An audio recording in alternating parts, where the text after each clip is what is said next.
buenas noches ya casi en esta ciudad de la gloria, que es más bien la ciudad del infierno, en un viernes a estas horas, con todos los problemas que eso conlleva, y en un lugar como este que, bueno, antes hablaba con alguien, con alguna de las personas que están de visita en la ciudad, que esta ciudad realmente, más que una ciudad, es un descampado. Entonces, aunque esto parezca un descampado, no es esto, sino es la ciudad en general. ¿Qué tal? Buenas tardes. Yo voy a hacer una introducción muy breve para decir que tenemos por fin el gusto, el privilegio de presentar un festival que vamos a celebrar el año que viene, bajo el nombre, bajo la marca de Liternatura, que es un concepto que tiene que ver con que es el nature writing en inglés. ¿Qué tal? Tranquilos, a ver si encontráis, si queda algún sitio, y si no, os sacamos una silla.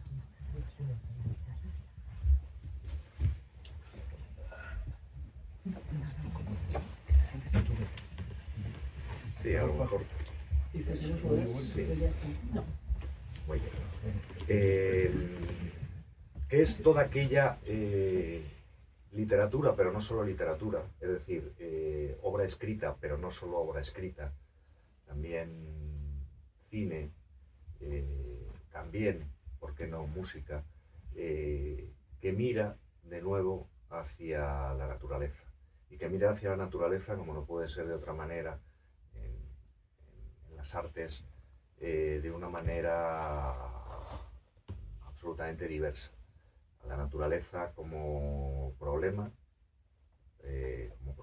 en el mundo en el que vivimos, al medio ambiente, a la naturaleza como entorno, a lo rural, a la naturaleza como aventura, al viaje, a todo aquello que de alguna manera devuelve al hombre, al ser humano, a ese contacto con lo primigenio, con el planeta en el que habitamos.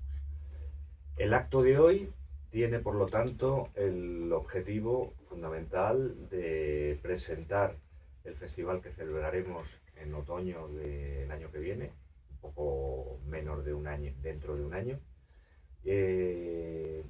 y dar un pequeño aperitivo de lo que será ese festival dentro de un año. Para ello nos acompañan Gaby Martínez, escritor y trotamundos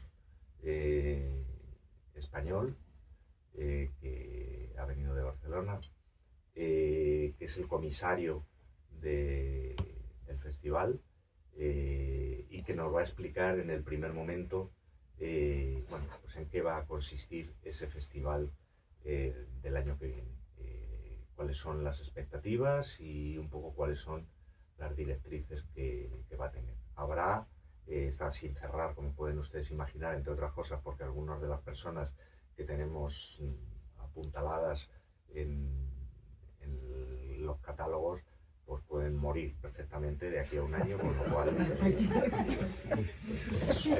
es solo provisional, pero habrá ninguno de los que nos acompañan hoy está previsto que muera, pero todo es posible. Habrá también algo de cine en esta ciudad del cine, y quizá haya también alguna actuación musical.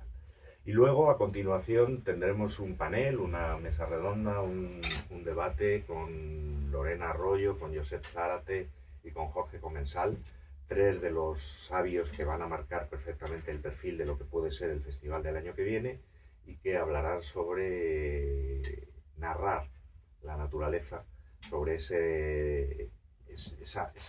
multiplicidad de horizontes de los que yo hablaba, de la vanguardia, es una de las posibilidades, hasta la denuncia de lo que está ocurriendo. Muchas gracias, de verdad, por venir, por acompañarnos.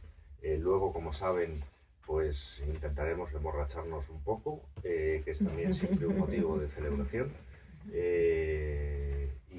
más. Sin más, te pido, Gaby, que nos cuentes qué va a ser Liternatura 2024. Muchas gracias.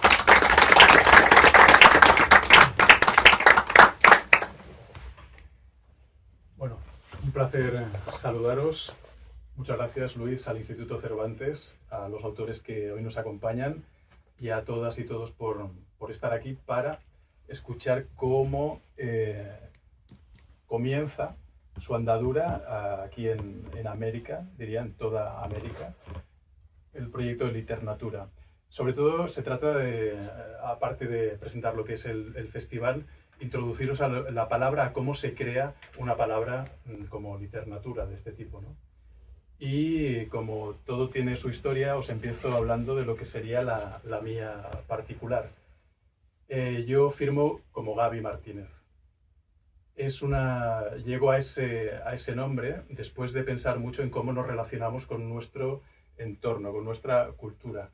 Y al decidir, cuando en casa a mí me llaman siempre Gaby y tengo que presentarme porque voy a empezar a firmar mis libros de alguna manera y tengo que ver cómo me recibe, digamos, el exterior, veo que continúo queriéndome llamar Gaby, pero no veo en mi entorno un ecosistema que favorezca el diminutivo. Y entonces encuentro precisamente en los Estados Unidos a la persona que me va a dar la confianza suficiente para hacerlo. Esa persona es un poeta y es Walt Whitman. Él firma Hojas de hierba como Walt y dice: quiero hablarle a mis amigos como a los lectores, como le hablo a mis amigos.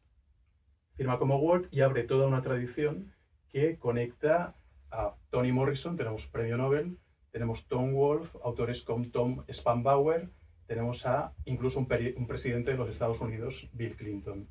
A partir de esa tradición, que lo que hace es democratizar de alguna manera la cultura, ponerla como al mismo nivel, yo encuentro la fuerza para decir, vale, pues voy a firmar como Gaby dentro de una tradición en la que prácticamente no existe el diminutivo, y vamos a entrar en ese diálogo, digamos, de tú a tú. Entonces, esto vendrá después, descubro que no solamente es el autor de Hojas de hierba el que ha firmado como Walt, sino que Henry David Thoreau, autor de Walden, no se llamaba Henry David Thoreau, sino David Henry. Le da la vuelta y de repente ahí toma la iniciativa y volvemos a estar vinculados a todo lo que es el movimiento de naturaleza y a esa mirada sobre lo que es nuestro entorno. Entonces, yo venía del viaje y de costarme entender por qué también dentro de lo que es mi tradición cultural el viaje ha sido tan maltratado. En los últimos años en español hay muy pocos libros de viajes. Y en esa reflexión lleva la pregunta de decir, bueno, si no nos interesamos en el viaje, si no queremos saber sobre el chino, a no ser que viajemos a China, sobre el ugandés, a no ser que viajemos a Uganda, sabemos muy poco del otro.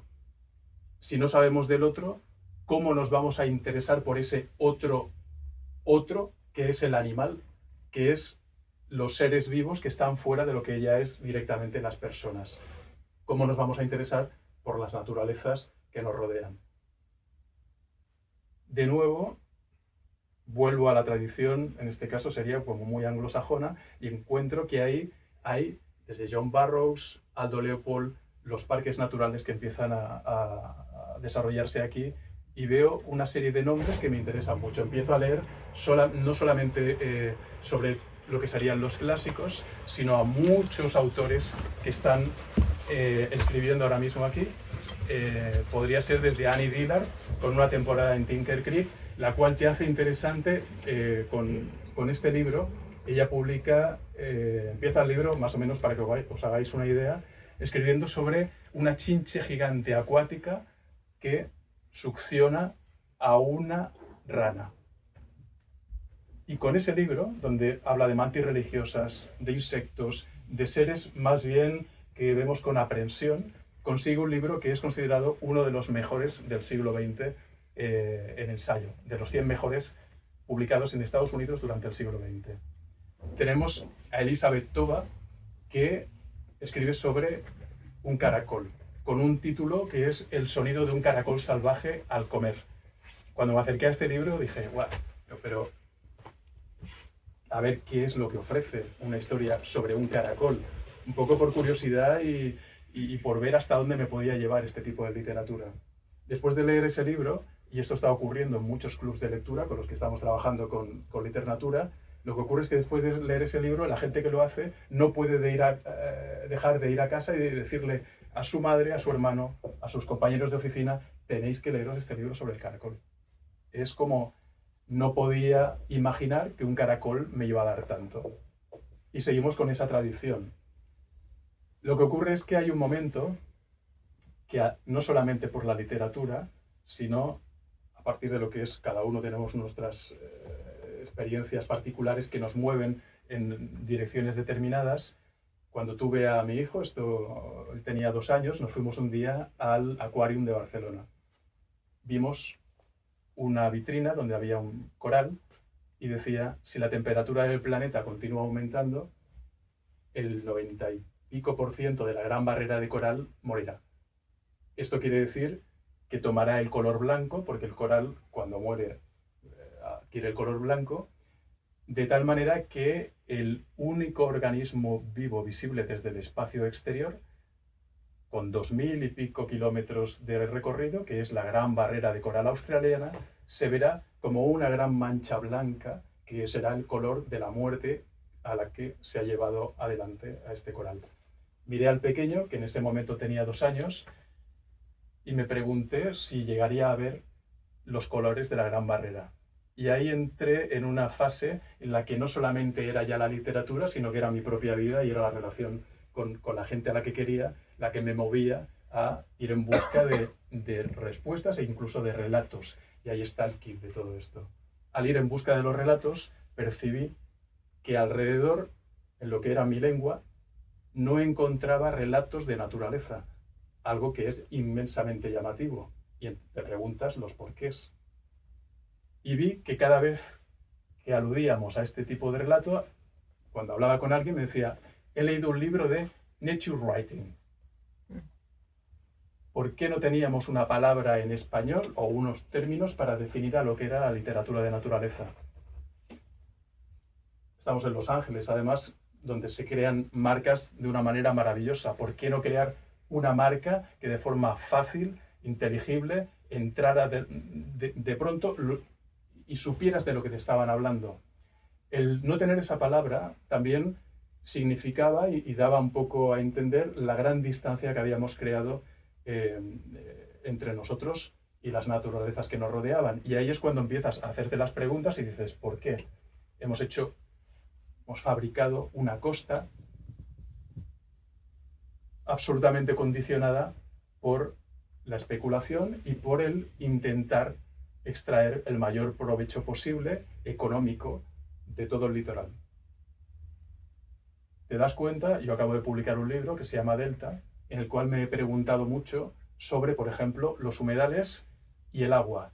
Y algo que he descubierto es que no hay prácticamente literatura, no ya de naturaleza, sino sobre el agua.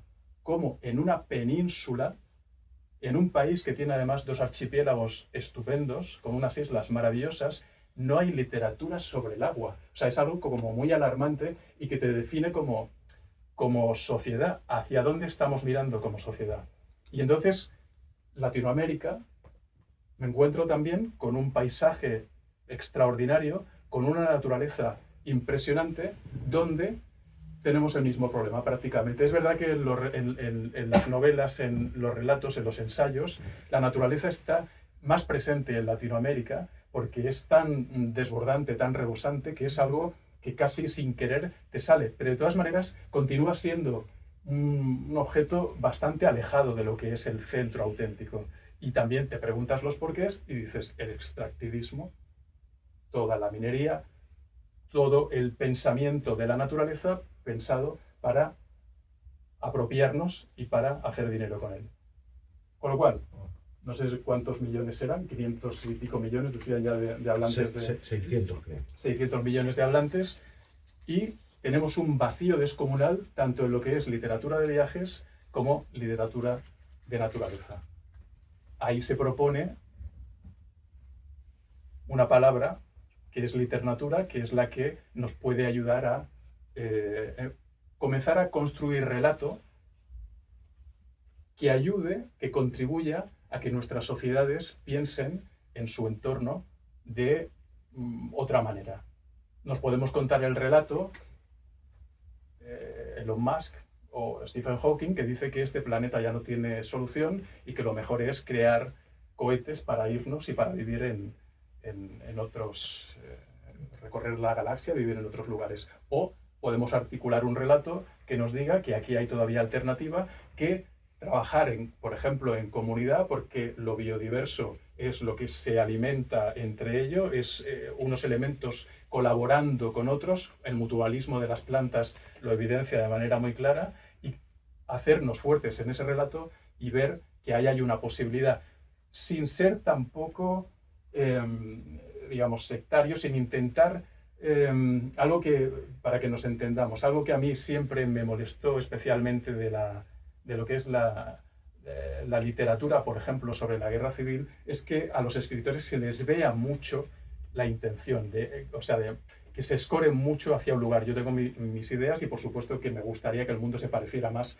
a lo que son mis ideas, pero la preciosidad de la literatura para mí es poder penetrar en cabezas que no piensan como tú y ofrecer sus razonamientos, poder proyectarnos incluso en los que no piensan como nosotros, para a partir de ahí crear la gran conversación que dijo Thomas Berry, un naturalista, que dice: los seres humanos estamos en todas partes, o podemos estar en todas partes, y lo hemos demostrado el planeta, eso es cierto, pero si queremos sobrevivir como especie, tenemos que comenzar una gran conversación con los seres no humanos para saber cómo podemos vivir mejor y cómo poder salir adelante dentro de este entorno. Si queremos sobrevivir nosotros, el mundo, el planeta no, porque el planeta podemos liquidar a varias especies, podemos hacer todos los destrozos, pero el planeta continuará. Seremos nosotros los que desapareceremos. Para salir adelante, creemos la gran conversación. La literatura es una propuesta para llevar adelante esa gran conversación sin pretender, insisto, en ser, no me sale ahora la palabra, estamos trabajando con palabras, pero sin intentar escorar el pensamiento de nadie. Hay un ejemplo, y de nuevo vuelvo aquí, con John Steinbeck. Steinbeck tiene unos libros maravillosos, Por el mar del Cortés sería uno, La perla, de ficción y de no ficción, los cuales él hace que aflore toda la naturaleza, actúa prácticamente como un naturalista, casi como un biólogo, y demuestra que el escritor que se interesa por lo que es la ciencia puede comunicar emoción de una manera estupenda. Otra de las cuestiones aquí es cómo ciencias y humanidades se han separado de una forma enorme. Y eso ha impedido que, por ejemplo, los científicos, hablo siempre del español, los científicos hayan escrito en una clave emocionante. Casi siempre han estado muy encajados dentro de lo que serían los discursos más de libros académicos o libros más científicos, que para el gran público son de difícil acceso. Y los escritores son extremadamente urbanos y desconocen, en general, lo que son los sustantivos, lo que son las palabras, lo que son las emociones que se viven en lo rural y en lo salvaje. Entonces ahí hay un punto de no entendimiento. Steinbeck sería como un ejemplo del escritor que sí que ha hecho el movimiento, se ha acercado al entorno natural y ha creado todo un mundo para desarrollar, para emocionar. Crear un relato emocionante es lo que nos puede llevar a pensar de otra manera. Y la literatura, con varios de los autores que tenemos aquí y de los que están convocados ya para venir el año que viene, pues es lo que pretende. Emocionarnos y a partir de ahí llevarnos a un movimiento, llevarnos a una acción. Porque si pedimos cambios sociales, que el mundo se vaya hacia un mundo, hacia algo diferente, que no necesitemos salir del planeta, lo primero es que nos emocionemos. Yo soy escritor porque hubo escritores que al leerlos, cuando era un chaval, me llevaron a un lugar tan poderoso, me desarrollaron algo en mí tan increíble que consiguieron que yo hoy sea escritor, por ejemplo. la literatura, aunque hubo un tiempo en el que descreí de ella, esto hay que decirlo, quizá porque me vinculé mucho al periodismo, me quito el sombrero con los periodistas que continúan ahí dando la batalla, me hizo descreer de la palabra, pero no es verdad, porque ahora estamos trabajando con una palabra, con un nombre y con cultura. Voy a acabar prontito ya, para que hablen los que son los protagonistas de hoy. Pero con el último libro, Delta, estuve trabajando en el Delta del Ebro. Y ahí se habla de muchas cosas. Una de ellas es el poder de los nombres. Aquí tenemos Literatura. Tortosa es la capital de toda la zona del Delta del Ebro, pero está un poquito por encima de lo que es el delta más bajo, el que toca al mar. Tortosa era el centro de actividades. No reconoció como con un nombre a los pueblos que estaban cerca del mar hasta que no comenzaron a ser productivos con el arroz. Hasta entonces, a toda esa gente que ya era mucha, que estaba viviendo cerca del mar, en el delta, no tenían un nombre, hasta que no fueron productivos. Destrehan, que es una ciudad de aquí estadounidense, es un lugar donde tuvo que emigrar toda la gente que tenía dinero suficiente cuando vio que la industria extractiva del petróleo llegaba a esos lugares y empezaba a contaminar. Los que no tuvieron dinero se tuvieron que quedar. Es una zona con un 800% de cáncer por encima de la media. Es un lugar del que no se conoce prácticamente el nombre, ha sido borrado de nuestro imaginario porque no interesa tener esos lugares dentro de nuestro corazón. Es un lugar absolutamente apartado. No conocemos su nombre. Venecia, capital del arte, de la cultura. Si hay que protegerla, por supuesto que nos vamos a mover. ¿Y por qué? Porque hay un relato. Hay toda una tradición cultural que nos lleva a pensar que Venecia debe ser defendida. Si se hubiera hecho lo mismo con Destrehan, probablemente hubiéramos defendido a Destrehan. O Tortosa ya no ha tenido más remedio que reconocer a los que estaban abajo. Somos los nombres que nos damos. Henry David, Walt, Gaby, Literatura, los nombres en los que nos queremos reconocer. Pero de todas formas no va a ser suficiente eso, no es suficiente con el nombre. Aquí tengo un pequeño fragmento que escribí para el primer encuentro de escritores de naturaleza que se hizo en 40 años en España, en un encuentro que se hace desde hace 40 años en Asturias y donde nos convocaron diciendo: es curioso, pero en todo este tiempo no habíamos nunca realizado un encuentro donde habláramos sobre naturaleza. 40 años. Nos reunieron más o menos a unos cuantos para que intercambiáramos ideas. Y ahí os leo este pequeño fragmentito que hay. Es muy fácil decir Turó. Tan sencillo como decir que el símbolo de Valencia es el murciélago y los de Madrid el oso y el madroño. Pero luego habría que saber por qué. ¿Qué hace ahí ese murciélago? ¿Y dónde está el oso? ¿Cuánto hace que los madrileños no ven osos? Es muy fácil decir Turó, sí. Tan sencillo como decir Delibes, Wenceslao, Fernández Flórez, Annie Dillard, Rachel Carson, Jorge Richman, Yayo Herrero, Sylvain Tesson, Lorenz de Arabia, Helen MacDonald, Geoffroy Delors, Joaquín Araujo, Sujubel, Noemí Sabugal, Barry López, Alejandro López Andrada, Antonio Sandoval, Marta Tafalla. Ser ellas y ellos no es tan sencillo. Pensando en que podrían compartir más intrínsecamente todas estas personas, me ha venido a la mente Rendición, el libro en el que la autora Joanna Pocock pregunta a un hombre que suele dormir en el bosque si no tiene miedo de estar tan expuesto a los osos y grandes felinos de la zona. Él responde: solo puedo vivir en sitios donde yo no sea el superdepredador. En ese instante, Pocock descubre que nunca había pensado en ella misma como presa.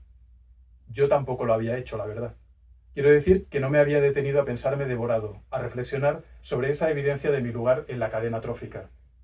Ahora sé que mi nivel en la cadena es un 2,2, a la altura de la anchoa y el cerdo, muy lejos del 5,5 de la orca. pero supongo que siempre he sabido y aceptado que soy altamente comestible, y deduzco que haber vivido interiorizando de algún modo semejante certidumbre ofrece una respuesta natural al porqué de muchas simpatías, actitudes, compromisos que algunos hemos ido adquiriendo en la vida. Quizás sea la conciencia latente de ser presas la que vincula a todos estos nombres y a la mayoría de quienes estamos aquí de una forma más radical. Thoreau no solamente escribe Walden o escribe otros, también Caminar, escribe libros que vinculan a la naturaleza, sino que también escribe un libro sobre desobediencia civil. Acción. De nuevo, naturaleza, autonomía y acción. Individuos que piensan como tales en comunidad y que juntos llegan a ciertos resultados. Hoy tenemos aquí a Lorena Arroyo, periodista con muchísimo interés y despliegues formidables en lo que tiene que ver con el medioambientalismo. A Josep Zárate, él desde Perú, ella es española, él es de Perú, es un referente en lo que es el periodismo de denuncia de las personas que se la juegan para contar historias, algo que en Latinoamérica es como normal, jugártela para contar historias en las que el medio ambiente es protagonista, con una literatura exacta, con una información muy difícil de conseguir, que solamente se consigue desplazándose a los lugares, y Jorge Comensal, que se mueve por todos los territorios, desde la ficción a la no ficción, y que pone el foco, ahora viene casi de quemarse un poco en un incendio que le pilló mientras estaba siguiendo a los cóndores, un poco para que tengáis también un poco la dimensión de nuestro colega, ¿no? Como decía Luis, el año que viene, además de ellos tres, queremos traer a varios otros autores que están trabajando desde Colombia, desde Argentina, desde varios países centroamericanos en unas condiciones que a menudo son complicadas. Ya lo es escribir sobre naturaleza, porque es algo que hasta ahora no ha estado ni siquiera en el foco. Es gente que viene trabajando desde hace mucho tiempo y por auténtico instinto, porque quieren hacer eso, porque, insisto, no son lugares en los que ahí se esté por tener una compensación. De hecho, son géneros que han estado habitualmente, sobre todo, al margen, y aquí es donde entramos de nuevo en qué es el margen. Nosotros siempre somos el centro. Tú siempre te ves como el centro. El margen lo ponen otros.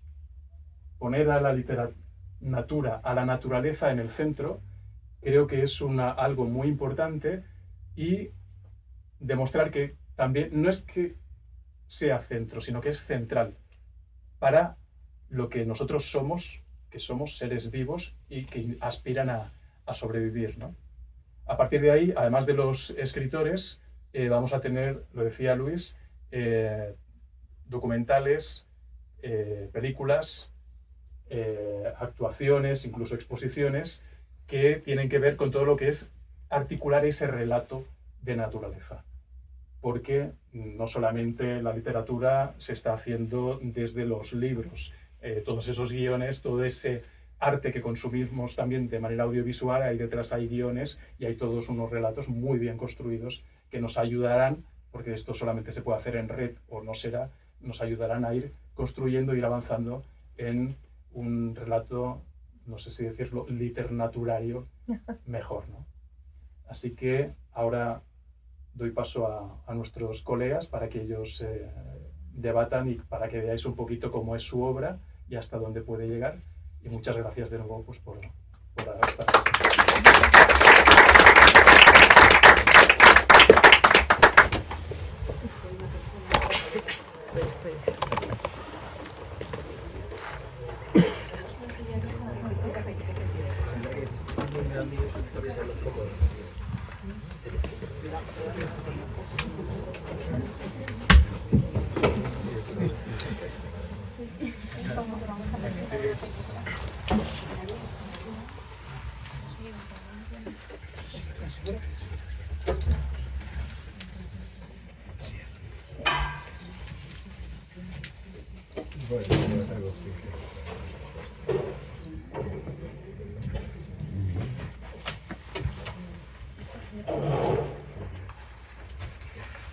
Bueno, muchísimas gracias a todos, muchísimas gracias a Gaby por esta presentación y por la oportunidad, por supuesto, a Luis G. y al Instituto Cervantes, y bueno, por la oportunidad de estar aquí con estos dos compañeros que, como decía Gaby, están al pie del cañón contando una región en la que la naturaleza es tan impresionante como es América Latina.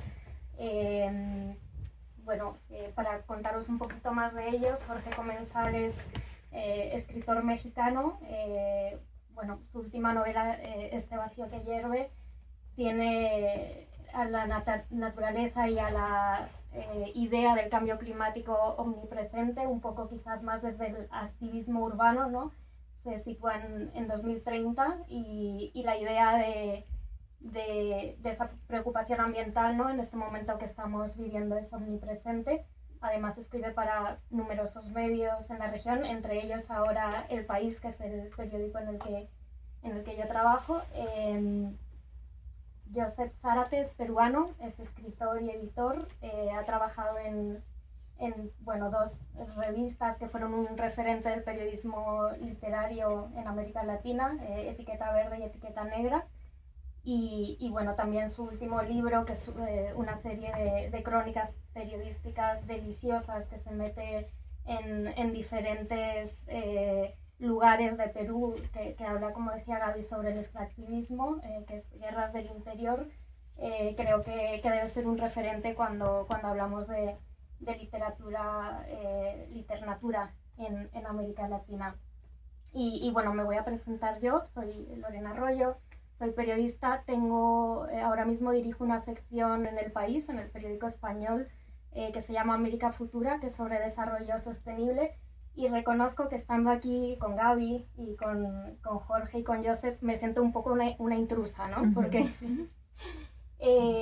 Porque yo, bueno, pues he sido periodista toda mi carrera en esta región, llevo ya 17 años entre Estados Unidos y América Latina.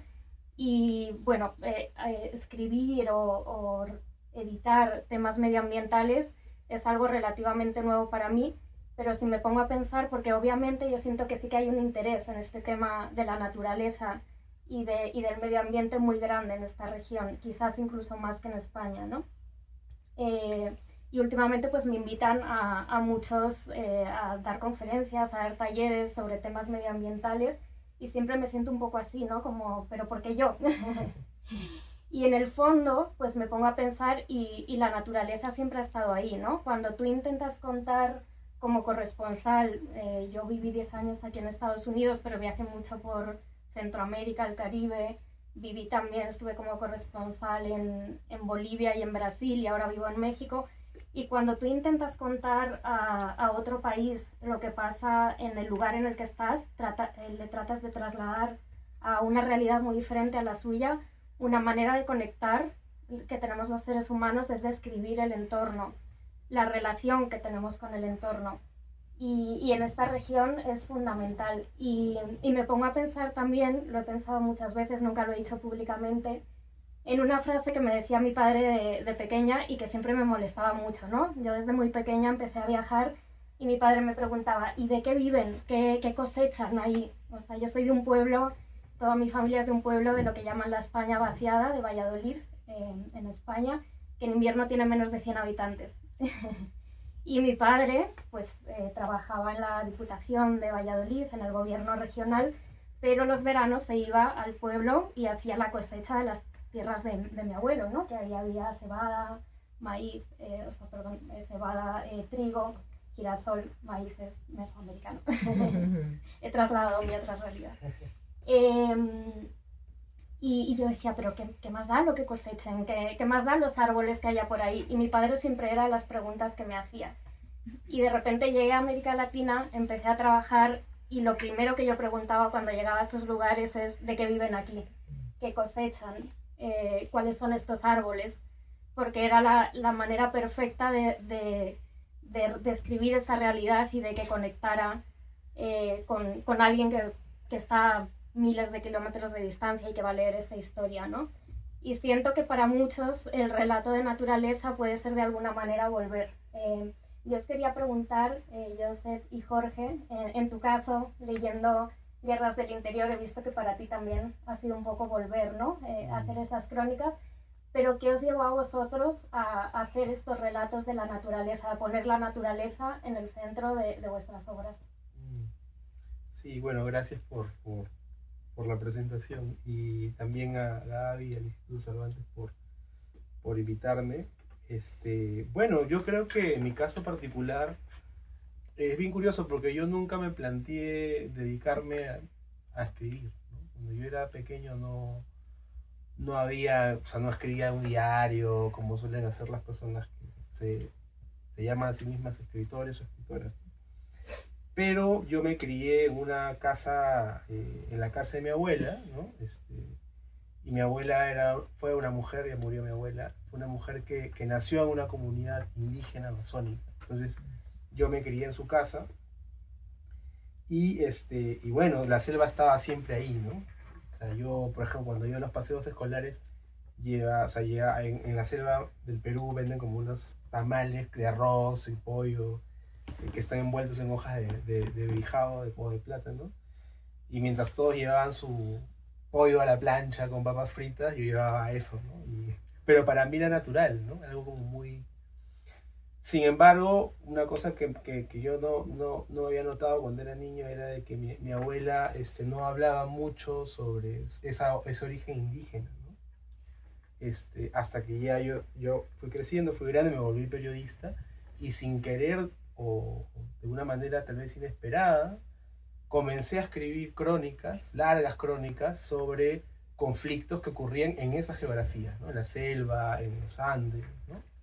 Y había algo, no sabía muy bien qué cosa era, hasta ahora no sé muy bien qué cosa es, ¿no? Pero como una conexión o un impulso, una urgencia en mí por esas realidades. Y cuando fui creciendo, ya, digamos, ya más grande, hablando con mi abuela, descubrí que ella había nacido, o me contó que había nacido en esta comunidad indígena, una comunidad Cucama-Cucamiria, que ella había migrado a la ciudad cuando era muy joven para poder estudiar, progresar, y que también en un momento ella sintió vergüenza de ese origen, ¿no? Indígena. Y las personas sobre las que yo escribía eran personas más bien de origen indígena, pero que abrazaban esa identidad, y que de alguna manera arriesgaban su vida para defender esos lugares, ¿no? Un valle, un bosque, ¿no? Y ahí fue como que yo comencé a pensar en por qué hago lo que hago, ¿no? Y ahí nació el libro, en realidad, porque yo venía ya varios años escribiendo sobre eso, y cuando decidí escribir el libro me di cuenta de que había esos hilos conectores, ¿no? Y en cierto modo, o sea, Guerras del Interior está dedicado a mi abuela, ¿no? En un momento habíamos pensado volver a esa selva donde ella había nacido, pero falleció antes de eso. Entonces, yo creo que de alguna manera el periodismo es cuando lo hacemos de una manera porque te quema, porque te urge, ¿no? Termina convirtiéndose en un viaje de autoconocimiento, pero también de conexión con el origen, ¿no? Y yo creo que ahí, un poco con lo que decía Gaby, ¿no? Creo que el origen, o la vuelta al origen, está un poco la clave de lo que necesitamos hoy como humanidad, ¿no? Conectarnos con esa...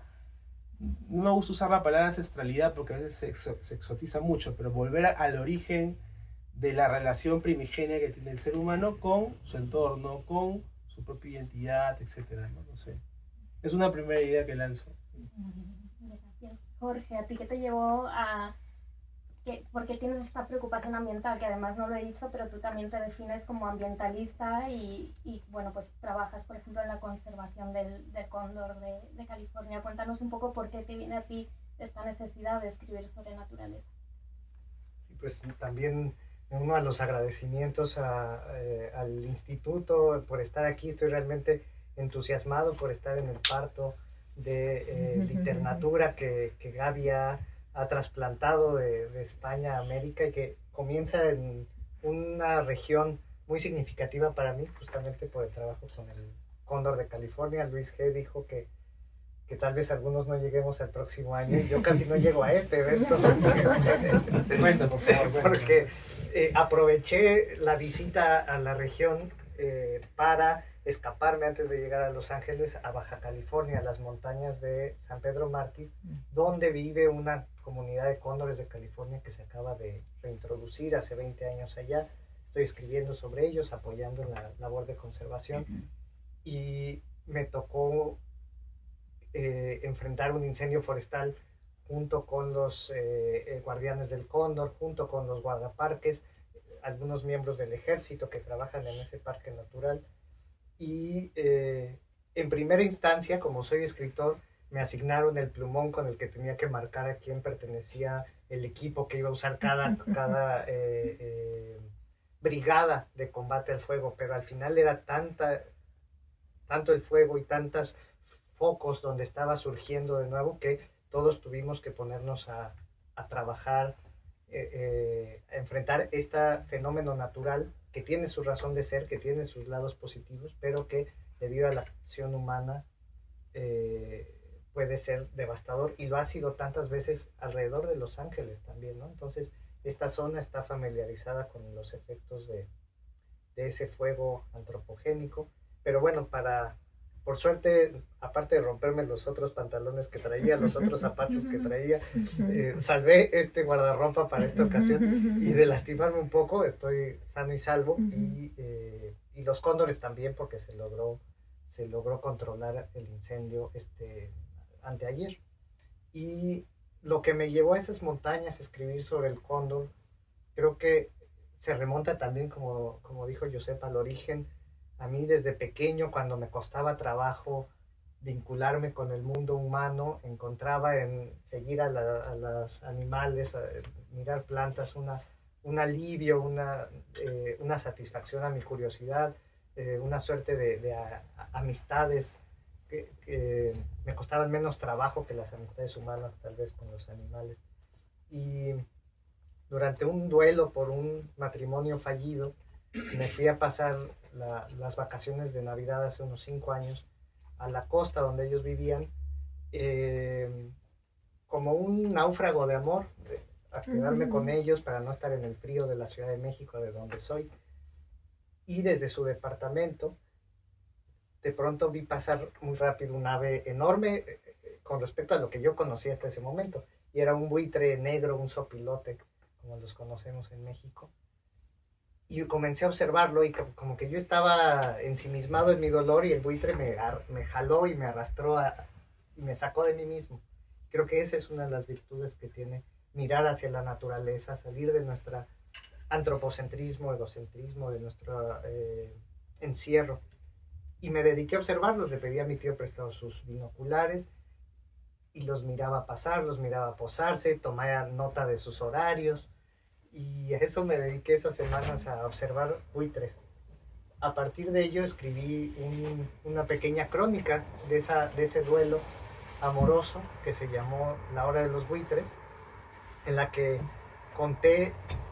me puse a investigar sobre otras aves de rapiña y de carroñeras, y conté que tenía el sueño de alguna vez conocer al ave más grande de Norteamérica, que es el cóndor de California.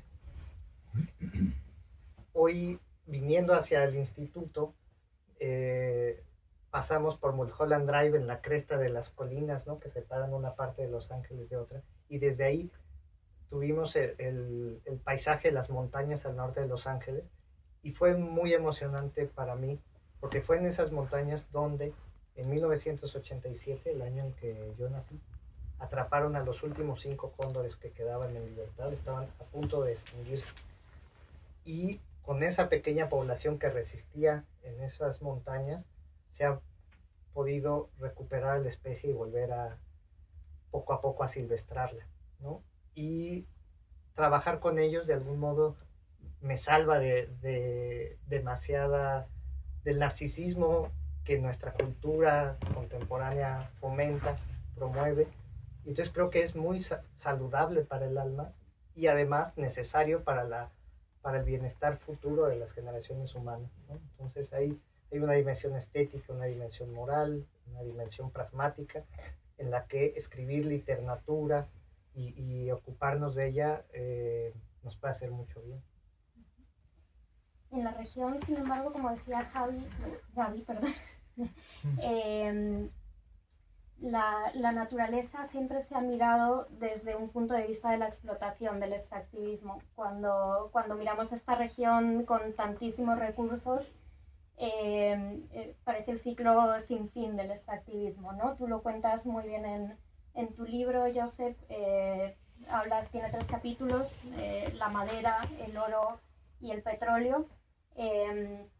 Gente que llega a explotar los recursos, quizás paga unas monedas que para los pobladores de las zonas donde están esos recursos en el momento pueden parecer mucho dinero, pero luego se van y lo que queda suele ser miseria. No repercute esa explotación de los recursos que tiene esta región en un bienestar de los ciudadanos. También la manera en la que mucha gente está mirando ahora la naturaleza es desde el punto de vista de qué modelo de desarrollo vamos a tener en este momento de crisis climática. Pero como contaba también Gaby, es una región en la que las 2 profesiones, ser ambientalista y ser periodista, son peligrosas, muy peligrosas. América Latina suele liderar las listas de ambientalistas asesinados, según Global Witness, que es quien hace el conteo anual de ambientalistas asesinados. Siempre hay un país latinoamericano a la cabeza, que suelen estar entre Brasil, Colombia y México. Perú creo que hablamos ayer en 4º lugar. Y también hacer periodismo o contar la realidad, pues te pone en riesgo. México, por ejemplo, casi todos los años tiene tantos periodistas asesinados como países en guerra como Siria, ¿no? Y te quería preguntar un poco por eso, ¿no? Bueno, a los 2 en realidad, porque Jorge también nos comentaba que a veces contar la naturaleza es pues meterte en territorio del narco, en territorio donde hay muchos peligros. Pero empecemos contigo, Josep. ¿Cómo es para esas personas? Hablemos en tu caso de quienes defienden la naturaleza, de quienes siempre han estado viviendo en armonía con la naturaleza. ¿Qué tipo de amenazas tienen? ¿Qué viste tú haciendo estas crónicas de guerras del interior? Sí, bueno, depende mucho de la zona. Por ejemplo, yo cubro mucho la Amazonía, ¿no? La Amazonía, que básicamente es el 40% del territorio de Sudamérica, ¿no? Para tener una idea, ¿no? Más o menos, que atraviesa 8 países y una región de ultramar, ¿no? Entonces son muy diversas las amenazas que los líderes ambientales reciben de acuerdo al país donde se encuentran, ¿no? Entonces, por ejemplo, no sé, en Ecuador está muy fuerte el asunto de el petróleo, ¿no? Los derrames de petróleo, la explotación del petróleo, y puedes ver ahí cómo sobre todo es el desplazamiento y la contaminación de comunidades enteras, ¿no? Sobre todo en la frontera con Colombia, se los desplazan o los matan para poder explotar ahí el recurso, ¿no? En Colombia está todo este asunto de los grupos paramilitares, de las guerrillas, del narcotráfico, sobre todo en la triple frontera, Colombia, Perú y Brasil.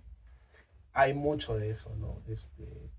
Esta cuestión vinculada al cultivo de la hoja de coca, al tráfico del paiche o del pirarucú, por ejemplo, ¿no? Todos son materiales, digamos, de la naturaleza, ¿no? Pero están de alguna manera cooptados por los garimpos o los traficantes de pasta básica o de la hoja de coca para producir la pasta básica, y los grupos criminales están vinculados a eso. Entonces depende mucho en qué. Por ejemplo, al sur del Perú, en la selva sur del Perú, es más la minería ilegal de oro, ¿no? Que también hay todo un comercio de este metal precioso hacia afuera, ¿no? Donde ahí tú ves, por ejemplo, en Madre de Dios, frontera con Brasil y Bolivia, ríos que han desaparecido y parece un paisaje lunar, ¿no? Y a veces de repente no te asesinan directamente, pero la contaminación por metales pesados va carcomiendo tu salud y con los años vas desarrollando enfermedades, ¿no? Entonces, en verdad la realidad es bien deprimente, ¿no? Al menos lo que yo he podido ver hasta ahora, ya sean grupos criminales, la contaminación de los metales pesados, la contaminación del petróleo. En Brasil es otra realidad, por ejemplo, que tiene que ver más con las represas, son más cerca ahí del Atlántico, donde está el río Xingu, ¿no? Y donde comunidades que vivían al borde de los ríos han tenido que ser básicamente desplazadas a las ciudades. Por ejemplo, yo estuve ahora en Brasil, porque les contaba hace un momento, ¿no? Estuve como 2 meses recorriendo todo el Amazonas, ¿no? De los Andes de Ecuador hasta el Atlántico. Y el destino final fue, digamos, Brasil, y ahí vi, por ejemplo, cómo decenas de comunidades que vivían en la ribera de los ríos Xingu, por la construcción de la represa que eleva a varios metros el río, ¿no? Y ya, digamos, va desapareciendo los peces y demás, terminan como una especie como de construcción de casas hechas así todas iguales en la ciudad. Imagínate tú vivir toda tu vida junto al río y de pronto te ponen ahí en una casa que no tiene ni jardín ni nada. Todas las casas son iguales, no tienes ningún espacio donde sembrar tus plantas, nada. Y ahí, como si vivieran en guetos, básicamente, ¿no? Ese es otro tipo de violencia, ¿no? No te matan con balas, pero van matando tu interior, van matando tu relación con el espacio, ¿no? Entonces, hay diferentes tipos de violencia, ¿no? Entonces creo que es importante señalar eso, ¿no?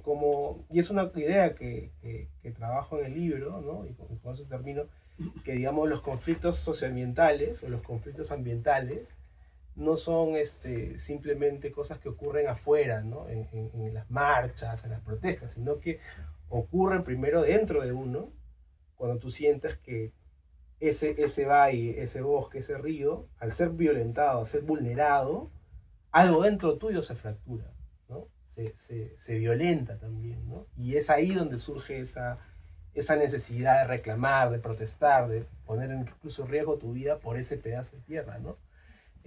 Cosa muy difícil ciertamente de entender por alguien que vive en la ciudad, ¿no? O sea, a nosotros no nos importaría vivir, no sé, en Nueva York o en Los Ángeles, en una casa en la ciudad, pero si tú pones a un campesino en la gran ciudad, se siente como que lo están encerrando, ¿no? Entonces creo que es importante entender al otro y poder construir empatía hacia esa realidad, ¿no? Sí, creo de hecho que eso lo hace muy bien tu libro, ¿no?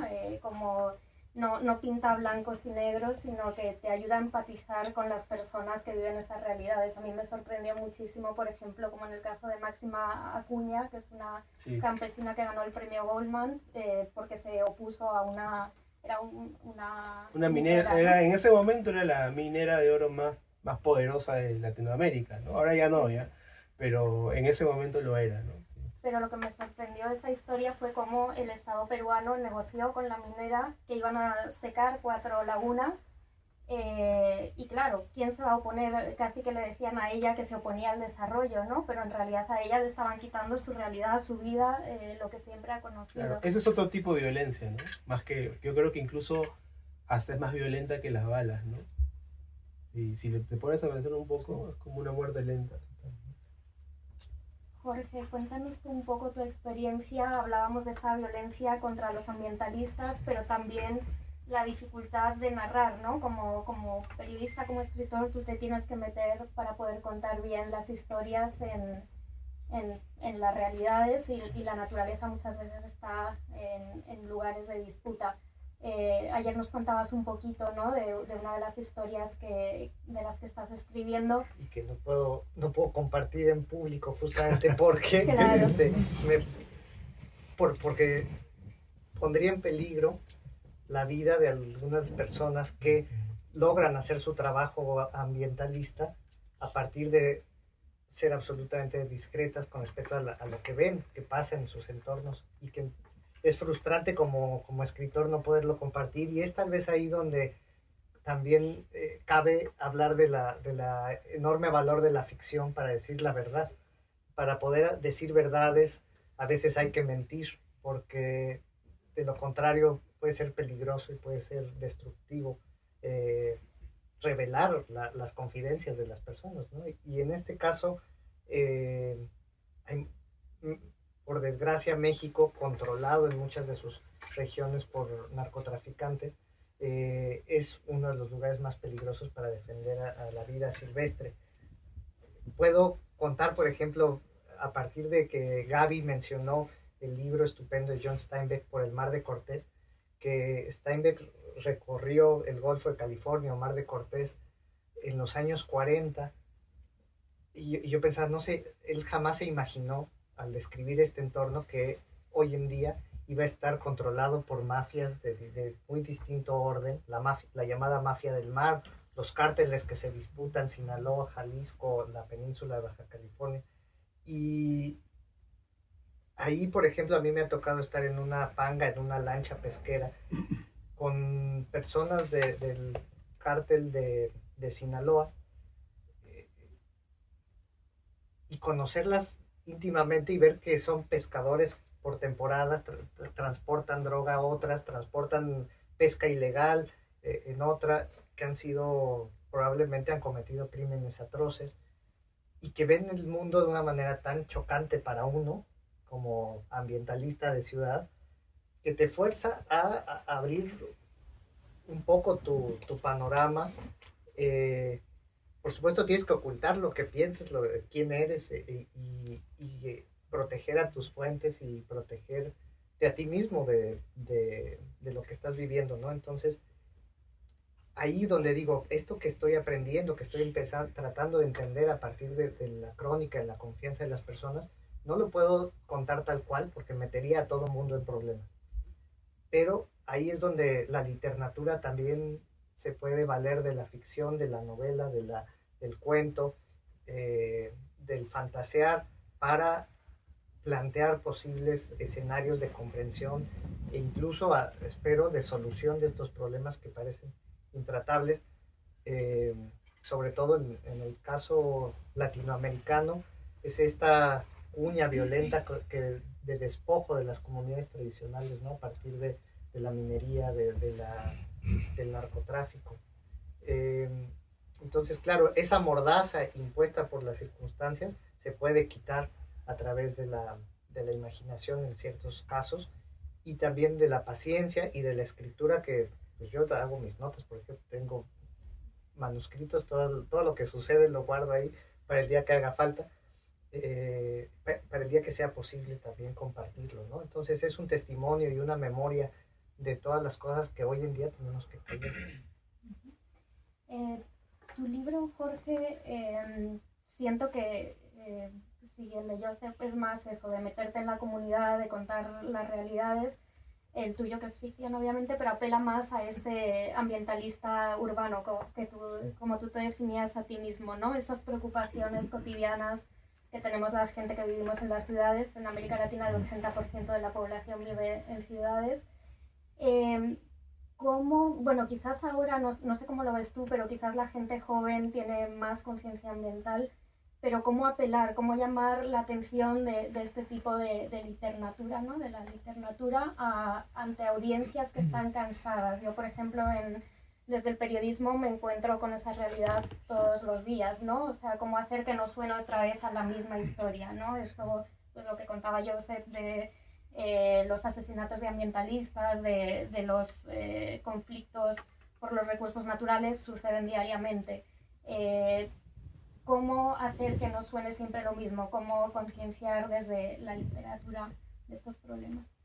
Yo creo, por ejemplo, escribiendo la novela que mencionas, Este vacío que hierve, descubrí que al hablar de del zoológico de la Ciudad de México y de las especies albergadas en él, que podía tratar de apelar al asombro, a la curiosidad e incluso al morbo de quien quisiera leerla, para enterarse de cómo se aparean las babosas leopardo, de lo que ya hemos platicado en otra ocasión, de cómo se masturban los delfines, de cómo se orientan los escarabajos peloteros con la Vía Láctea en las sabanas africanas.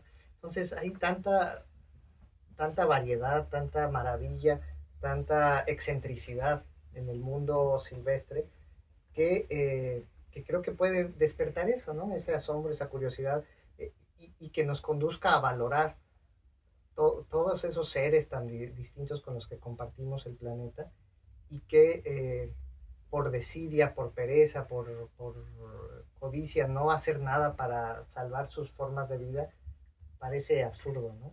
Entonces, desde el humor también, desde la irreverencia, desde la porno literatura, tratar de llamar la atención de alguien, de los jóvenes, seguro creo que ese tema los podría atraer, y habrá quien simplemente siempre le parezca algo indiferente, y habrá otros que digan, qué maravilla, y habrá especies totémicas, ¿no? Es muy humano, está en nuestros orígenes, sentir parentesco espiritual con ciertas especies, admiración, como a mí me ha pasado con el cóndor, a otro le podrá pasar con el oso panda, y a otros con los perros, y a otros con los lobos, y a otras con las chinches que succionan ranas, ¿no? Porque cada quien tiene un espíritu diferente.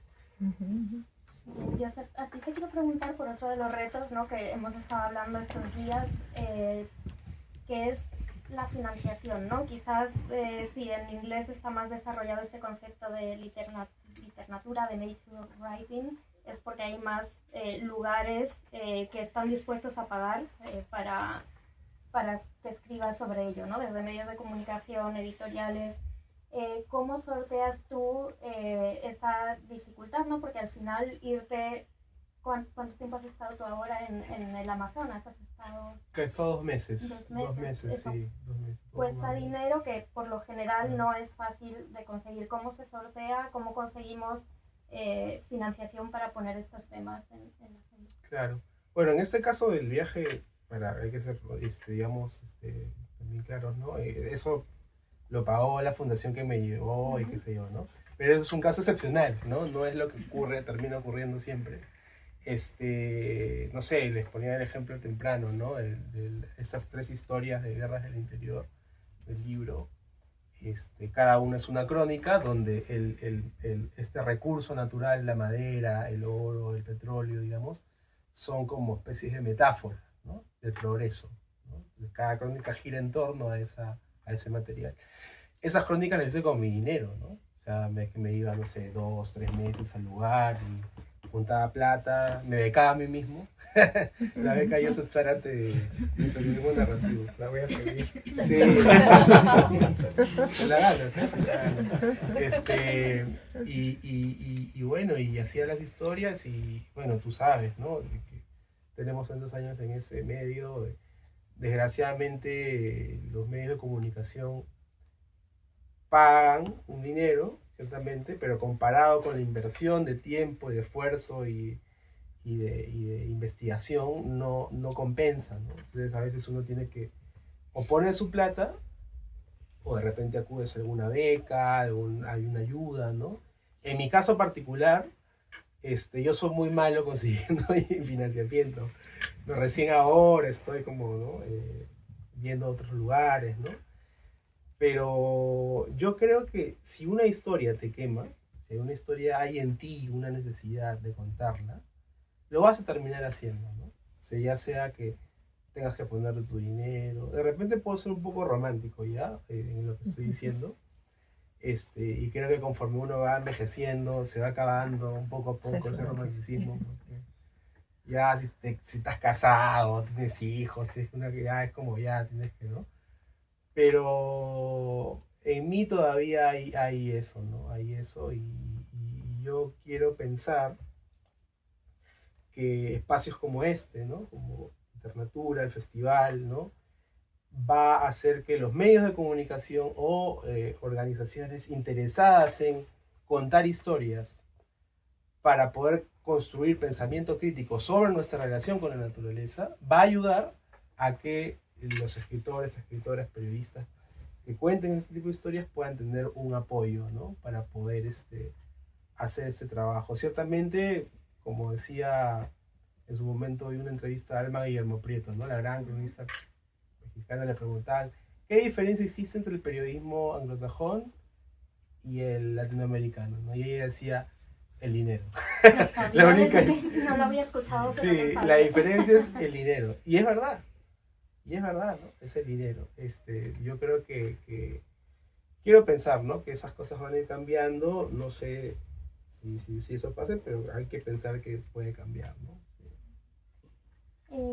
Si pensamos un poco al futuro, ¿no? Ya está este concepto del desarrollo que queremos, ¿no? Que ahora todo el mundo se lo plantea en medio de esta crisis climática que estamos viviendo. Mucha gente está mirando a América Latina como tierra de soluciones, ¿no? América Latina tiene una biodiversidad incomparable. Tiene, bueno, uno de los pulmones del mundo, la Amazonía, pero tiene muchos más bosques, todos los bosques mesoamericanos, los corales, los humedales. Y tiene una población mucho más joven, por ejemplo, que la europea, que también es otra fuente de desarrollo, ¿no? Siento que yo, por ejemplo, en el último año he estado en 2 reuniones,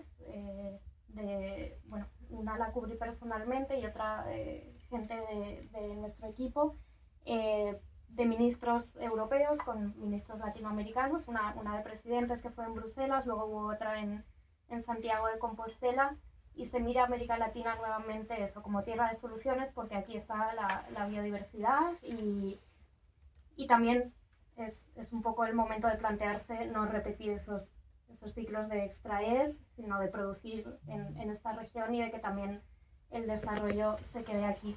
Parece que en algunos países, por ejemplo en Colombia, lo hablábamos con Gaby, sí que hay una idea mucho más clara, ¿no? de conservar y de que el desarrollo pase por el cuidar esos recursos. Pero ¿qué percepción tenéis vosotros desde vuestros países? ¿Hay interés por realmente cuidar y que el desarrollo sea diferente al que se ha tenido hasta ahora? En el gobierno mexicano casi no lo hay hoy en día y es un problema muy serio a futuro, y es sumamente difícil encontrar la fórmula entre el desarrollo que necesita la región para enfrentar las carencias básicas de mucha gente en Latinoamérica con evitar la destrucción del ambiente. En una buena medida, creo que el camino está vinculado con evitar la deshumanización que muchos estamos ya sufriendo en la vida, las grandes ciudades, de la sobreexplotación, de la soledad, de la ruptura del tejido social, de la pérdida de contactos, de que no tengas tiempo para ver a tu familia, para formar lazos con la comunidad, no conozcas a tus vecinos. Eso nos va lastrando y nos va, creo que, ensombreciendo. Y es parte de una dinámica global que nos resta vida. Y simplemente luchar contra eso y vivir en el lugar donde estás y priorizar esas relaciones y cooperar localmente, creo que basta para cambiar muchas dinámicas destructivas, ¿no? Por otro lado, no creo mucho en la preceptiva de decir hay que andar en bicicleta y comer tal cosa y tal, porque creo que eso repele y cada quien tiene que encontrar el modo que se ajusta mejor de vida a sus circunstancias, pero creo que si nos guiamos por la estrella de la vida en donde estamos, de estar presentes y de estar vinculados con lo que está cerca de nosotros, eso ya nos vuelve a conectar con la naturaleza, ¿no? De una manera más sostenible por otro lado y plena y gratificante por otro. Sí, mira, yo tengo como una opinión, digamos, más como macro y otra micro, ¿no? En lo macro yo podría decir que, digamos, sobre todo desde los Estados Unidos, Canadá, Europa, ¿no? Hay organizaciones o los propios estados incluso como que, por ejemplo, invierten mucho dinero en esta cuestión, ¿no?, de los bonos de carbono y de invertir dinero en las comunidades amazónicas, por ejemplo, que es el caso que más conozco, para que protejan sus bosques, ¿no? Y en esa acción, bien intencionada ciertamente, a veces veo un poco como de una mezcla entre como de culpa del hombre blanco, y por otro lado veo también, no sé, como diciendo, bueno, nosotros hemos destruido o hemos acabado con nuestros ecosistemas aquí en el viejo continente. Bueno, ahora queremos que ustedes cuiden el bosque para que el planeta no se destruya, porque siga existiendo la humanidad, ¿no? Pero ¿qué hay, por ejemplo, de esas personas que viven en la Amazonía, que tienen una conexión ciertamente con la naturaleza, pero también están inmersas digamos, o pertenecen a la gran estructura económica que es el capitalismo, básicamente. También consumen televisores, consumen electricidad, internet. Entonces, a mí me parece que ahí es como le exijas a los demás, ya tú ya acabaste un poco con tus ecosistemas, bueno, y a mí me pides a mí también eso, ¿no? Si yo también quiero progresar, entre comillas, ¿no? Hay gente que realmente están, digamos, tejidas también a esta gran estructura, ¿no? Que es un poco lo que cuenta en mi libro, ¿no? Y por otro lado, hablando de lo micro, ¿no?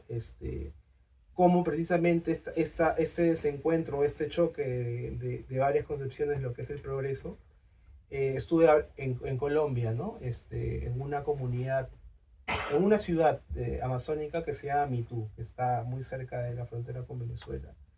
Y ahí, por ejemplo, es el lugar en Colombia donde hay más índices de suicidio de niños indígenas, ¿no? Y cuando tú preguntas por qué, ¿no? Porque claro, llega las ayudas del Estado y demás para que puedan estudiar, pero van a estudiar internados, por ejemplo, ¿no?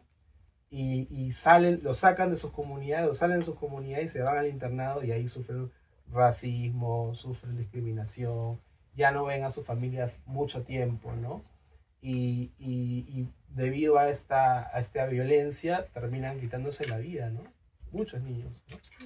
Entonces, me parece que digamos que cuando pensamos un poco en proteger la selva, proteger a la gente que vive ahí, no es simplemente, bueno, protejan los bosques, ¿no? O mandas dinero para que hayan escuelas, no, sino que es más complejo la solución a la hora de pensarla, ¿no? Es como pensar de una manera integral de que el ser humano, de que las personas que viven en esos lugares, primero que están, pertenecen o están inscritas en esa gran estructura económica, y que al mismo tiempo las soluciones no solamente tienen que ver con la inversión, ¿no? Sino con pensar programas, planificación, ¿no? Digamos, de rescatar no solamente la cultura, sino también la naturaleza, ¿no? No sé si me he dejado entender, pero sí. un poco eso.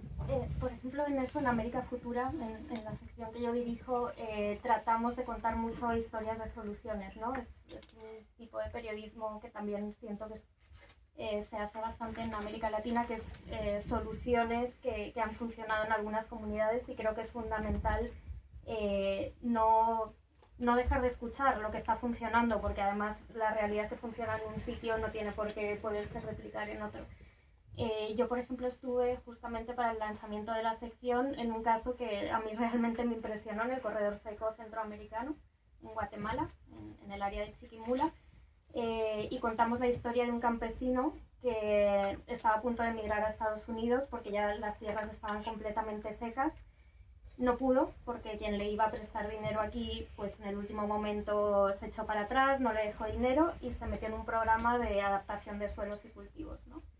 Entonces él, a través de, bueno, echar rastrojos a la tierra y plantar, diversificar un poco los cultivos para que fueran capaces de retener más agua, consiguió lo que vimos cuando visitamos sus tierras, era una huerta florida con una diversidad enorme tenía desde aguacate, por supuesto, pues la milpa, maíz, frijol, calabaza, tenía árboles frutales que le daban excedente para irlo a vender al mercado. Claro, eso fue un proceso de años y al hombre no le quedó de otra porque no pudo emigrar a Estados Unidos, pero otros campesinos se fueron poco a poco, fueron viendo lo que él había hecho en la tierra, se fueron uniendo y esto es una solución que claramente funciona y que a través de organizaciones, esta era una organización católica, Cáritas creo que era, los que les metieron en este programa, pero hay otras que lo están haciendo, lograron no solo eso, recuperar su modo de vida, sino también regenerar el ecosistema. O sea, el campesino don Joaquín, se llamaba, Gutiérrez, nos contaba que pájaros que antes había y que se habían ido habían vuelto porque ya tenían el riachuelo que estaba ahí al lado, la quebrada al lado de su casa se había regenerado porque ya los suelos habían recuperado la humedad, ¿no? Entonces siento que también esa es otra forma de contar, ¿no? Lo que funciona y sobre todo de escuchar, que para mí en el caso de América Futura es fundamental, ¿no? Tener, al final puede ser un poco dolor de cabeza porque tenemos muchos colaboradores de muchos lugares diferentes, en la sección somos solo 3 periodistas, pero yo recibo muchos artículos porque quiero tener presencia y quiero que la sección sea diversa y que haya voces de todas las regiones. Hablábamos ayer, por ejemplo, también de la poesía o de los relatos orales. Hay maneras diferentes que en la literatura tradicional o el periodismo en las que se está contando esta región. No sé cómo tú lo ves en México. Os quería preguntar también si tenéis alguna recomendación de autores o medios que estén escribiendo de literatura y a los que seguir en la región. Pues justamente América Futura no me parece nada más una devolución del elogio, pero es excepcional en español que haya un espacio así, aparte abierto al público, no solo para los suscriptores del país, donde haya voces tan diferentes, ¿no? sobre este tema, y cada día hay nuevas antologías. La literatura que ha promovido Gaby, por ejemplo, en México ya va a dar lugar a una antología de poesía, de cuento, de crónica, de gente que está escribiendo sobre naturaleza. Sí. Bueno, no, gracias a ti más bien por darle tanto compromiso a ese espacio, ¿no? De darnos trabajo también. Yo creo que es interesante porque lo hemos estado hablando también, ¿no? De cómo el periodismo, hablando de periodismo, ¿no? Periodismo narrativo, periodismo informativo, sobre asuntos relacionados a la naturaleza o al medio ambiente, ha ido cambiando con el tiempo, ¿no? Yo, digamos, vengo escribiendo este tipo de historias desde, no sé, hace 10 años, 12 años, cuando todavía no había como este interés, digamos, tan evidente, ¿no? Sobre el cambio climático. Lo hablamos con Gaby también sobre eso, porque se pensaba que no era tan interesante como contar una historia sobre los maras, por ejemplo, ¿no? O el narcotráfico, ¿no? Que es un periodismo light, ¿no? Pero yo nunca he pensado de esa manera, porque escribir sobre la naturaleza y escribir sobre cómo pensamos el progreso relacionado a la naturaleza es escribir sobre economía, es escribir sobre política, es escribir sobre el crimen organizado, ¿no? Es escribir sobre los problemas que están en el corazón de nuestras sociedades, ¿no? Entonces creo que esa percepción ha cambiado. Entonces, el país está haciendo un gran trabajo. Creo que también, al menos en mi caso particular, creo que hay un mayor interés de parte de las editoriales por querer publicar historias. Creo que los libros son un lugar donde podemos, los escritores, escritoras de ficción y no ficción, poder hacer ese tipo de trabajo. Y yo creo que espacios como la literatura ciertamente van a dar a conocer más esa beta, digamos, de escritura, ¿no? Por ejemplo, estoy pensando, hablábamos más temprano no sé, pensaba en mi colega Santiago Wills, ¿no? Que es un colombiano, que él escribe, por ejemplo, sobre todo, los protagonistas de sus crónicas, ¿no? Son los seres no humanos, ¿no? Entonces tiene como textos sobre el árbol, textos sobre un jaguar, textos sobre el viento, ¿no? Y de nuevo, descentrando un poco, ¿no? El protagonismo ya no es el ser humano, sino estos otros seres no humanos que forman parte, digamos, de nuestra ecosistema, digamos, ¿no? Después, es que es bien difícil pensar, ¿ah? O sea, ¿quién está como, no? Bueno, Gaby, Jorge, tengo un colega, por ejemplo, una colega que conocí en este viaje, que dice, brasileña, ella que tiene una trayectoria muy grande, ¿no? Eliane Brum, por ejemplo, que ha escrito en el país también, que tiene un libro magnífico sobre sus viajes por la Amazonía, que se llama Banseiro Ocotó, que él ya lo va a presentar en español. Y bueno, y así un montón de gente, ¿no? Creo que, por ejemplo, en la fotografía documental sí hay gente como muy especializada, ¿no? Pero en la escritura no, o sea, en verdad que me cuesta ahorita recordar otros nombres, ¿no? bueno, Sí. como medios están Mongabay Latam. Ah, Mongabay, claro, sí. Y Diálogo Chino, ¿no? Que Sí. se dedican a temas de naturaleza. Sí. Y bueno, creo que también Gaby mencionó, hay una revista que mencionabas, ¿no, Gaby?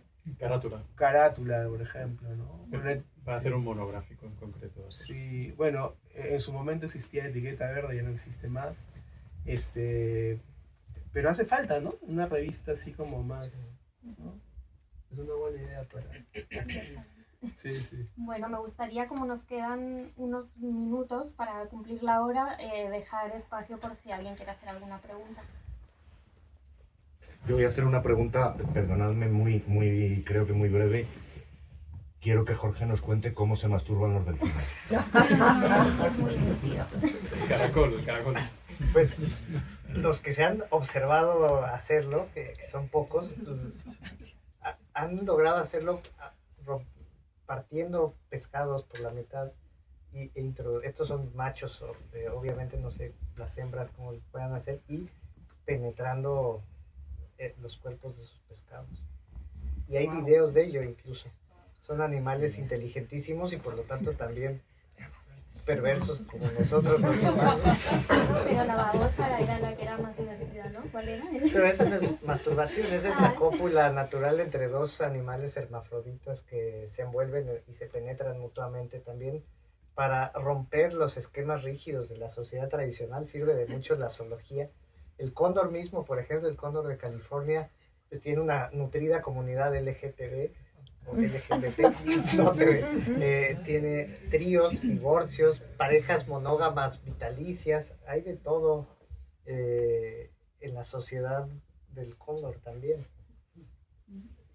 Yo quería hacer una observación. Existe también la literatura indígena como parte de esa literatura que debería ser que debería ser rescatada, ¿no? La riqueza, cuando tú hablabas sobre qué literatura habla sobre agua, sobre animales y demás, tiene o debería rescatarse la literatura indígena porque sus elementos son siempre la naturaleza, ¿no?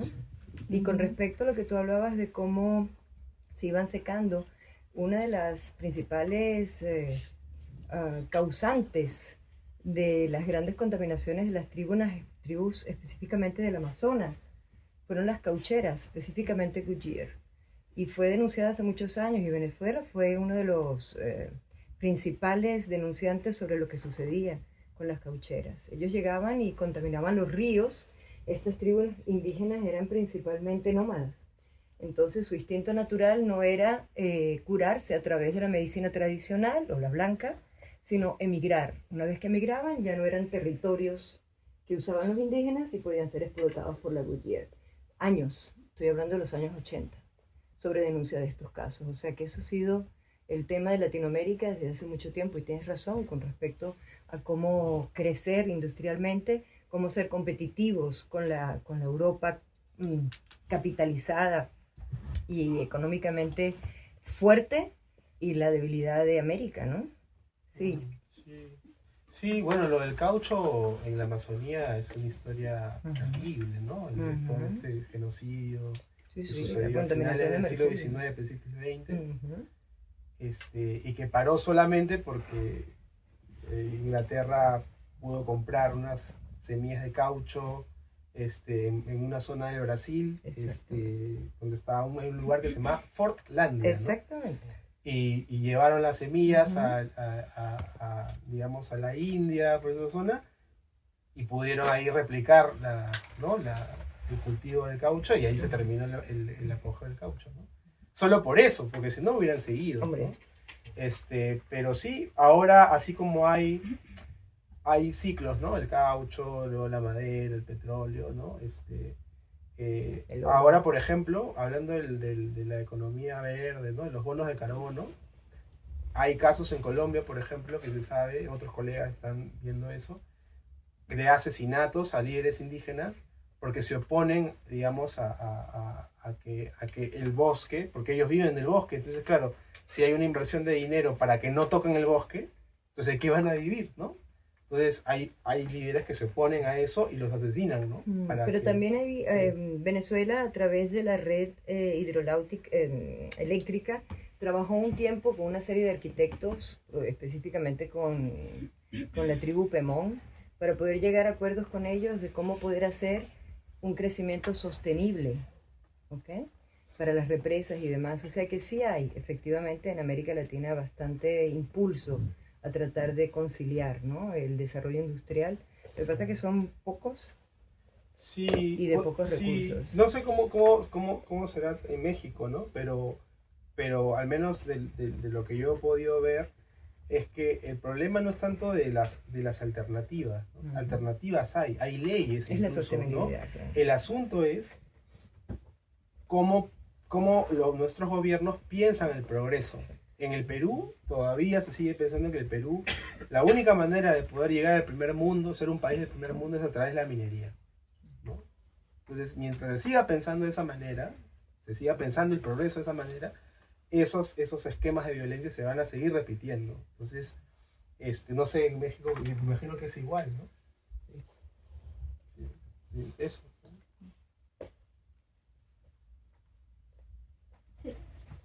Bueno, no, yo estaba pensando cuando yo estaba creciendo de niña, que vino a mí, que lo que ustedes están hablando hoy como niña, que es lo que me vino a mí primero. Pero yo recuerdo de niña en Madrid, unos programas de televisión llamados Rodríguez de la Fuente, que era un señor que documentaba toda la naturaleza, el hombre y la tierra se llamaba. Y recuerdo aquí ya en Los Ángeles, mi madre me dijo, tienes que leerte los cuentos de Horacio Quiroga, que creo que era de Uruguay. Entonces, como esta señora acaba de decir, es importante rescatar lo que ya ha sido escrito, no solamente por los Latinoamérica, porque Gaby menciona muchos escritores angloamericanos de Estados Unidos, pero inclusive aquí tenemos, y aquí en high school recuerdo haber leído un poema precioso de los indios Tao, que era sobre cuando morimos, cómo los gusanos nos comen y cómo el ciclo continúa. Entonces sería maravilloso, ya que estamos en Los Ángeles, ¿no? Y en esta parte del continente americano, lo que ustedes vayan a hacer, que reflejen también, no solamente la perspectiva anglo de Estados Unidos, sino también la de los Native Americans y también la de los latinoamericanos de las décadas del pasado, como Horacio Quiroga. Y quizás un video de Rodríguez de la Fuente. Sobre eso, nada, comentar. Ha habido autores, también en español, en concreto yo controlo más todo lo que tiene que ver con España. En su momento, Wenceslao Fernández Flórez, él era como un cronista político muy, muy reconocido. Y hay un momento de su vida que dice, ahora voy a escribir en serio. Y escribe El bosque animado. Y El bosque animado es un libro como estos, como cuando sale se burlan incluso de él, como este articulista político que había hecho esto, ahora de repente escribe este libro. Ese libro va por las 120 ediciones. Pero Wenceslao Fernández Flórez tampoco es, o sea, es un clásico, pero tampoco es el más reconocido, ¿no? Miguel Delibes, cuando entra en la Real Academia Española, su discurso de entrada es sobre el crecimiento cero. Eso es 1975. Y entonces todo el mundo dice, o sea, como Delibes no le hacen como mucho caso porque es el momento, o sea, hablamos de hace 50 años, el momento en el que ya eso está caliente. Y él lo ve como caliente. Pero, bueno, como es que Delibes ahora está hablando sobre estos temas, como que no se habla sobre ese discurso, se habla ahora sobre aquello, ¿no? Así que hay autores, por supuesto que hay autores, pero es como tú dices, son brotes verdes. Está Félix Rodríguez de la Fuente, que curiosamente lo hace desde la televisión. Pero después todo lo que son los enfrentamientos políticos, porque como Félix Rodríguez de la Fuente se asocia al franquismo, entonces ya en este caso es por la izquierda, lo rechaza. Por una cuestión que dices, a ver, si tú tienes algo que vale la pena, ¿por qué no decides conservarlo? Venga de donde venga. O sea, si tienes ese discurso, ¿por qué no continúas con él, ¿no? Y a Félix Rodríguez de la Fuente se le borra. Empieza la especulación salvaje y cuando mucha gente, entre ellos los medioambientalistas, ecologistas, están pensando que es el momento de proteger y de llevar adelante esas reservas que se están llevando, bueno, como lo que ha ocurrido aquí, ¿no? Lo que ocurre es que el discurso ecologista se olvida, se aparta y toda esa gente empieza a extremarse cada vez más en sus posiciones. Y hoy lo que ocurre es que cuando sales de España, esto lo ha comentado Yayo Herrero, la antropóloga, alguna vez, dice, claro, es que los ecologistas españoles se ven como los más radicales de toda Europa.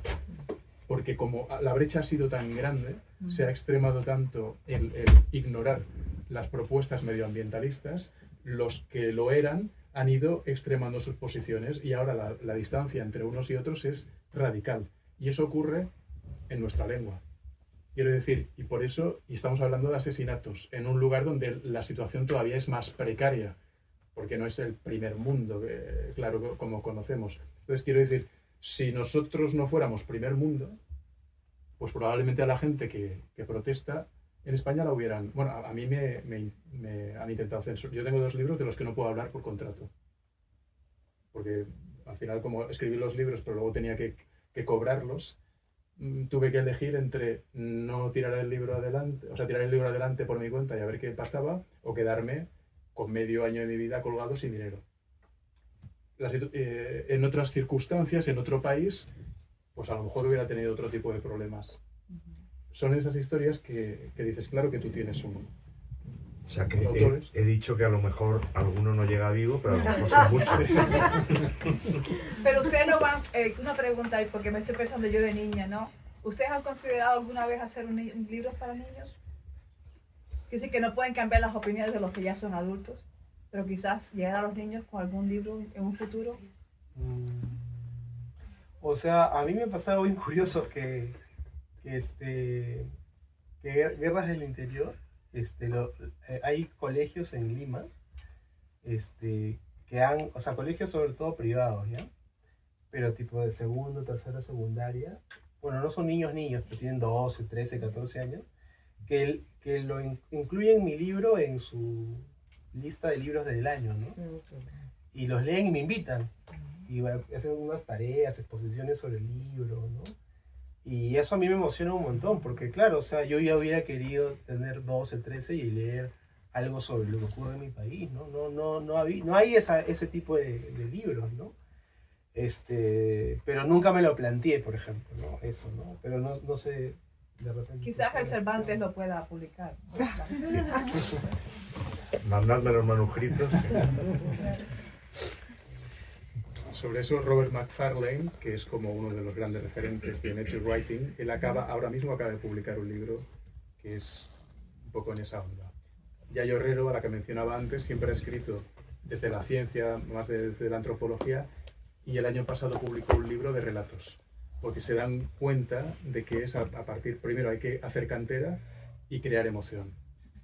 Y algo que, por ejemplo, con literatura se está consiguiendo, ahora lo que comentaba Jorge, de por ejemplo, pues antologías, están haciendo clubs de lectura por primera vez, nos empieza a faltar gente que conozca lo bastante ese territorio como para impartirlos, y queremos hacer talleres que creen cantera de este tipo.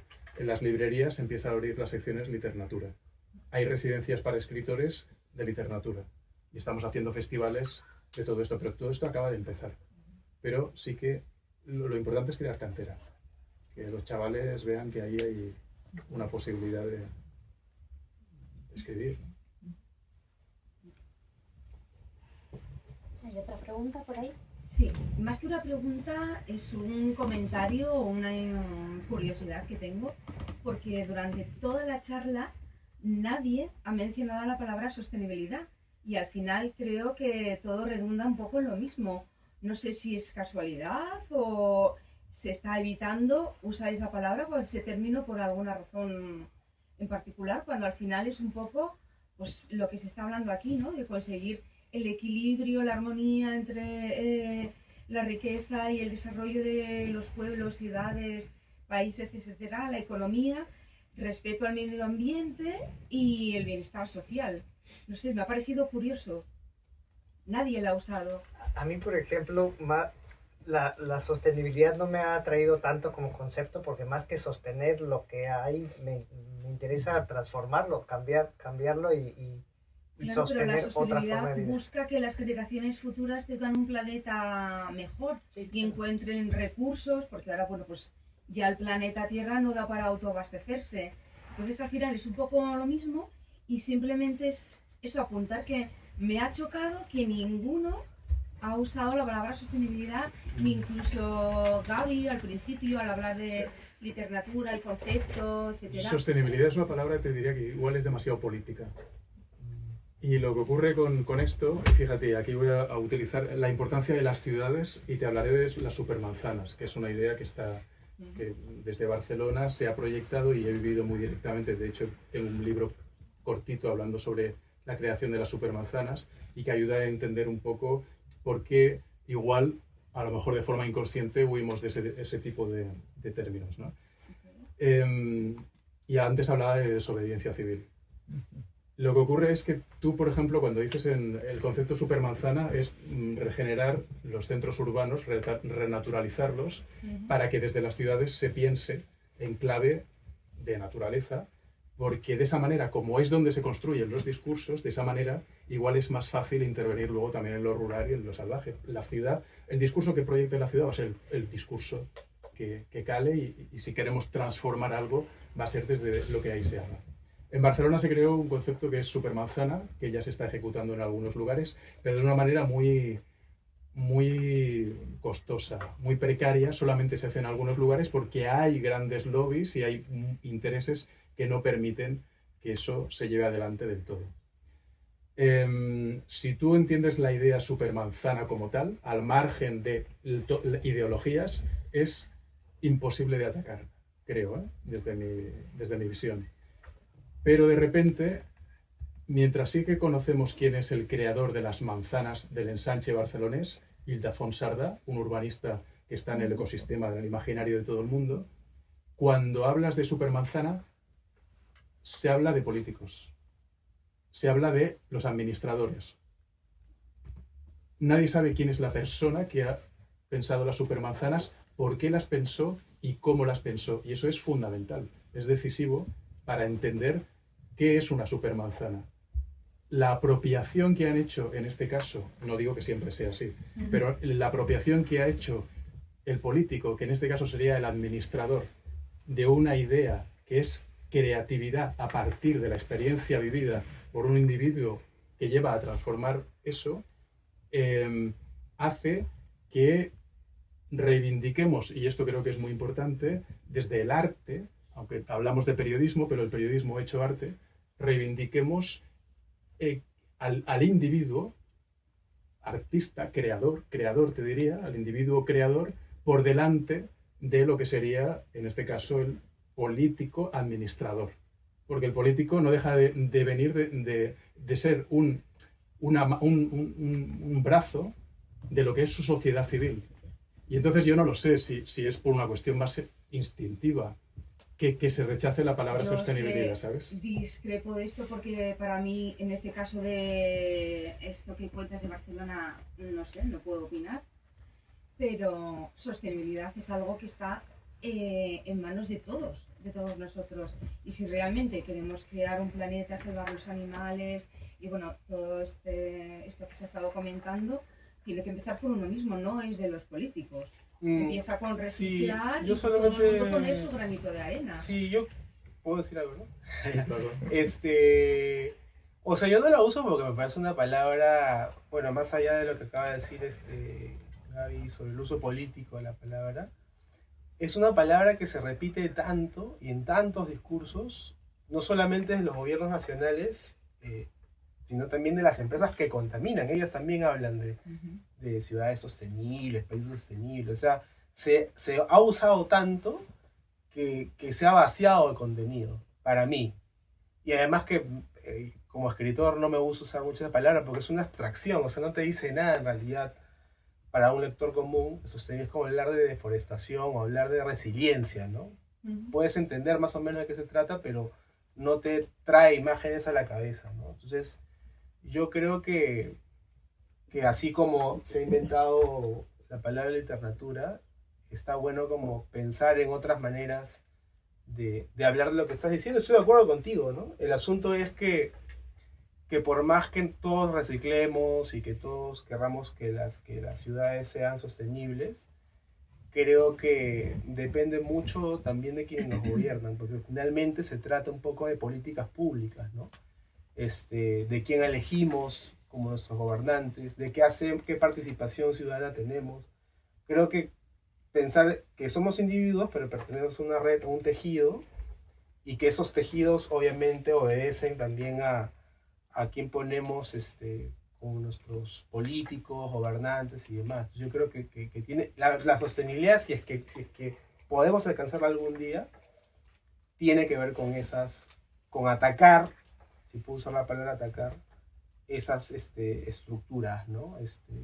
Sí. Lo otro se va a seguir haciendo, pero hacer compost, ¿no? Salir a correr en el parque, manejar bicicleta, se va a hacer, pero creo que es importante tomar acción y digamos, y no sé. Yo creo que es una combinación de las dos, ¿no? Y por ejemplo, o sea, yo creo que sí que he debido decir varias veces desarrollo sostenible porque mi sección es sobre eso y lo digo mucho en mis discursos, pero siento que los periodistas, quizás los escritores, tratamos de evitar palabras que quizás nos distancian de lo que queremos contar. Vamos más hacia los conceptos que hacia palabras que se politizan o que se vacían de contenido, como decías, ¿no? Pero de cualquier forma, esto creo que es precisamente lo que busca un poco Gaby con este concepto de literatura también, ¿no? Pensar en cómo definimos. O sea, por ejemplo, al principio cuando estabas haciendo la presentación me acordaba mucho de Marcela Lagarde, feminista mexicana, que fue la que nombró los feminicidios en español. No existía una palabra. Y decía lo que no se nombra no existe. Entonces, a partir de nombrarlo, literatura, podemos pensar las maneras en las que nos narramos la naturaleza y nuestra relación con ella. Así que nada, quiero agradecer, bueno, pues a todos nuevamente, Jorge Comensal, Josep Zárate y por supuesto a Gaby y a Luis G. Y al Instituto Cervantes y a todos ustedes por estar aquí en este parto, como decía Jorge.